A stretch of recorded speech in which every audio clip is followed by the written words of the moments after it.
Welcome back, everyone, to the Late Night Review. And tonight I figured I'd get back to Roger Moore, James Bond. And by the way, I'm a Roger Moore guy. I liked almost all the James Bonds. Every James Bond that I've seen, I've liked. I thought Sean Connery was great. A lot of people there, that's their favorite James Bond is Sean Connery. Some people like Pierce Brosnan the best. Daniel Craig, Timothy Dalton. But usually it comes down to like Sean Connery, usually, and then Roger Moore, and then Daniel Craig. I think they've all done a good job. I think they all brought something to the character. I've always been a Roger Moore, a James Bond guy. Not just because I grew up with him and watching him, which I did, but I also grew up watching Sean Connery and then Timothy Dalton because I seen the videos, I've seen the videotapes, and then when they were rerun on TV. So I actually watched Sean Connery a lot when I was a kid on TV. They would rerun it, and I rented, or I was allowed to rent, or they rented for me some of the VHS videos. I saw Roger Moore and but Roger Moore, his movies had more action and they weren't quite as slow as the Sean Connery ones. I mean, not to say that they're all slow movies, they're not. Most of them aren't, to me, except maybe a couple. And but Roger Moore, his movies had more action, had a faster pace than Sean Connery. But I always liked Sean Connery too. And of course, Pierce Brosnan later. Timothy Dalton only did a couple, but I thought he did a good job. Daniel Craig did a good job. But I've always been a Roger Moore guy, and then had a second cousin who looked like him, a family member that I was close with, a lot older than me, but is older than my dad actually, and his name was James, and he kind of looked like him in a way. I was pretty close with him, so he kind of reminded me of him. He always had that sense of humor. Roger Moore always had, to me, the best sense of humor of all the James Bonds. I think he was the most accessible and the most likable. And contrary to what some people might think, I think he was one of the most down to earth, actually, because of his humor and because of his kind of good natured and even in interviews that I'd seen him in, had that kind of good nature. But I like Connery too. But Roger Moore, gosh, The Spy Who Loved Me is my favorite James Bond movie of all time. And then I like Moonraker and maybe one day I'll do a ranking after a while of the James Bond, the five best that I'd seen. Yeah, maybe one day. But the movie I'm going to talk about tonight, should have probably mentioned it, but that's okay. The movie I'm going to talk about tonight is, yes, it's a James Bond movie with Roger Moore, and I'm talking about For Your Eyes Only. Now, this movie was my favorite as a kid, even more than The Spy Who Loved Me for some reason. I liked this more as a kid. Over time, over the years, I liked The Spy Who Loved Me better, probably because it's such an epic, huge story. And my favorite James Bond villain of all time and my favorite character is Jaws, played by Richard Kiel. He was in To Serve Man, the Twilight Zone, great Twilight Zone episode where he played a giant alien. To Serve Man, that was one of my favorite Twilight Zone episodes of all time. I always liked Richard Kiel, and then I seen him in some other. He was in The Longest Yard. I liked. He was in The Silver Streak. I think he with Gene Wilder and Richard Pryor.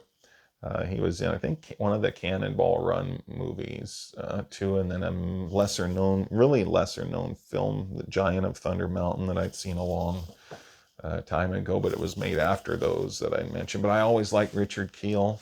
I just wish he was in more James Bonds as Jaws. I tell you this right now, they need to bring the Jaws character back.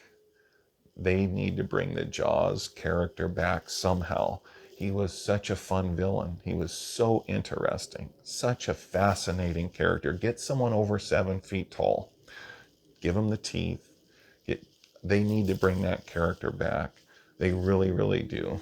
Maybe Son of Jaws, or maybe just reboot him and make him. But I hope they don't change him too much, because there was something so iconic, I think, about Richard Kiel and his character. They can make it their own, but I wish they'd bring him back. But I'm talking about For Your Eyes Only tonight. So For Your Eyes Only was my favorite as a kid. I like the skiing scene where they're trying to kill him on the skis. The beginning, I like the helicopter scene where he has to get out of the helicopter and go after the kind of the criminal mastermind who's in the wheelchair and kind of set it all up. A lot of people think that's Blofeld, but yeah, I think this is really a fun movie. For Your Eyes Only has always been it's still one of my favorite James Bond movies. Just because it's not my favorite anymore doesn't mean it's not one of my favorites still. It's really a fun movie. I really, I think it's Carol Bouquet who plays, Bouquet who plays the main James Bond lady in here, the Bond girl. She's one of the best of all time. I think that the cast, the villains, the story is really, really good. The killer, the hitman, the killer who has a little dove, he kills people and leaves that little dove with them. I think the score is really, really good. Fast paced action. I'm going on memory, folks. I'm a casual YouTuber. I don't have a script. I don't study these movies intensely before normally don't study them intensely before I do any of these videos. I don't think I've ever studied any of them intensely, because usually I've seen them all many, many times, especially when I was a kid. I usually talk about movies I have nostalgia for, and I've seen them over and over and over again. Yeah, this movie, For Your Eyes Only, I think it's a good pace. It's not slow. It's one of the reasons I always liked it when I was a kid. There's a variety of characters that he meets in here, different locations that he goes to. Roger Moore's got that personality that I've always liked. I think he's a very funny James Bond, clever. I think he's very likable.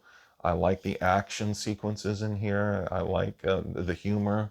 To me, the movies that have the most humor of all the James Bond movies are movies with Roger Moore. I do think that his James Bond movies were, to me, the funnest and the funniest, but also had some really great villains. I mean, there's so many great villains in the James Bond franchise. Doctor No. I mean, there's so many. The Odd Job, and there's a blonde-haired guy in here who was a shooting champion, like a target shooting champion in the Olympics, and he skis in here too. He's strong.